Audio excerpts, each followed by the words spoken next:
دنیا کا پہلا قتل عابل کا خون ہوا۔ السلام علیکم۔ حضرت آدم علیہ السلام خدا کے حکم سے جس بھائی کے ساتھ بہن پیدا ہوتی تھی دوسرے جوڑے سے نکاح کر دیتے تھے۔ سب سے بڑا قابل تھا۔ اس کے ساتھ جو لڑکی پیدا ہوئی وہ نہایت ہی خوبصورت تھی جس کا نام اقلیما تھی، اور دوسرے جوڑے میں جو لڑکا پیدا ہوا اس کا نام عابل رکھا گیا، اور اس کے ساتھ جو بہن پیدا ہوئی وہ کچھ زیادہ خوبصورت نہ تھی۔ تو جب عصم دستور حضرت آدم علیہ السلام نے ان دونوں جوڑوں کا آپس میں نکاح کرنے کا ارادہ فرمایا تو قابل سے انکار کر دیا اور کہنے لگا کہ میں تو اقلیما سے ہی نکاح کروں گا۔ حضرت آدم علیہ السلام نے فرمایا تم دونوں اپنے اپنے قربانیاں میدان میں لے جاؤ، جس کی قربانی منظور ہوگی اسی کا نکاح اقلیما کے ساتھ کیا جائے گا۔ عابل نے اپنے روٹ سے بہترین دنبال لے لیا اور قابل چونکہ حق پر نہ تھا وہ ردی گندم لے گیا۔ اس وقت خدا کا حکم یہ تھا ایک آگ آ کر جو صدقہ اور قربانی منظور ہوتی ہے اس کو جلا دیتی، اور جو نامنظور ہوتی اس کو نہ جلا دیتی۔ خدا کی طرف سے آگ آئی اور اس نے عابل کا دنبا جلا دیا، اور قابل کی جوردی اور بیکار گندم تھی وہ رہ گئی۔ قابل اس توہین کو برداشت نہ کر سکا۔ اس نے غیظ و غضبیت میں آ کر عابل سے کہا کہ اب میں تجھے قتل کروں گا، جیسے کہ قرآن کریم میں ارشاد ہے۔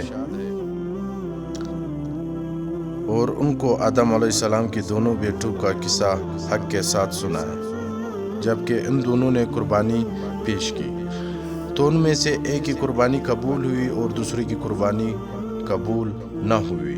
اس نے کہا میں تجھ کو مار ڈالوں گا۔ اس نے جواب دیا کہ اللہ تو صرف پرہیزگار ہی سے قبول کرتا ہے۔ اگر تم مجھے قتل کرنے کے لیے ہاتھ اٹھاؤ گے تو میں تم کو قتل کرنے کے لیے تم پر ہاتھ نہیں اٹھاؤں گا۔ عابل نے قابل سے یہ کہا میں ڈرتا ہوں اس اللہ سے جو سارے جہانوں کا رب ہے۔ میں چاہتا ہوں کہ میرا اور اپنا گناہ تم ہی لے لو، پھر تم آگ والوں میں شامل ہو جاؤ گے، اور یہی سزا ہے ظلم کرنے والوں کی۔ پھر اس کے نفس نے اس کو اپنے بھائی کے قتل پر راضی کر لیا اور اس نے اسے قتل کر ڈالا۔ قابل نے عابل کو قتل کر ڈالا، پھر وہ نقصان اٹھانے والوں میں شامل ہو گیا۔ کہتے ہیں کہ جنگل میں عابل ایک پتھر پر سر رکھ کر سویا ہوا تھا۔ قابل نے اوپر سے دوسرا پتھر مار کر شہید کر دیا۔ قتل کرنے کے بعد اس کی نعش چھپانے کا طریقہ معلوم نہ تھا، کیونکہ اس سے پہلے حضرت آدم علیہ السلام کی اولاد میں سے کوئی بھی فوت نہ ہوا تھا کہ نعش چھپانے کا طریقہ معلوم ہوتا۔ اس لیے قابل حیران تھا۔ آخر پروردگار عالم جل جلالہ نے مہربانی فرما کر ایک کوے کو بھیجا۔ بعض کہتے ہیں کہ 2 کووں کو بھیجے تھے، ایک نے دوسرے کو مار کر پھر زمین کریت کر کے گڈھا بنایا، پھر اس میں اس مردہ کوے کو رکھا اور مٹی ڈال کر نعش چھپا دی۔ پھر اللہ نے ایک اور کوے کو بھیجا جو زمین میں رہتا تھا تاکہ وہ اس کو دکھائے کہ وہ اپنے بھائی کی لاش کو کس طرح چھپائے۔ اس نے کہا افسوس میری حالت پہ کہ میں اس کوے جیسا بھی نہ ہو سکا کہ اپنے بھائی کی لاش کو چھپا دیتا، بس وہ شرمندگی اٹھانے والوں میں سے ہو گیا۔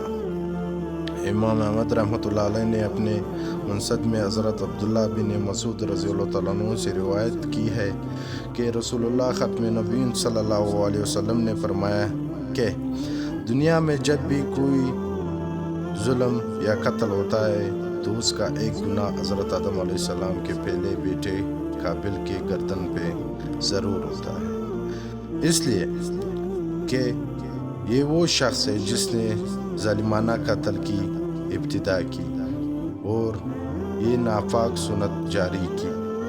کہتے ہیں کہ حضرت آدم علیہ السلام کے اولاد میں قابل بڑا تھا۔ جب حضرت آدم علیہ السلام مکہ کی طرف حج کرنے آئے تو قابل کو اپنے لڑکوں پہ نگران مقرر کیا۔ پھر جب آپ حج سے واپس آئے تو آپ نے قابل سے پوچھا کہ حابیل کہاں ہے؟ اس نے جواب دیا کہ مجھے معلوم نہیں، کیونکہ حابیل نے تو قابل کو قتل کر دیا۔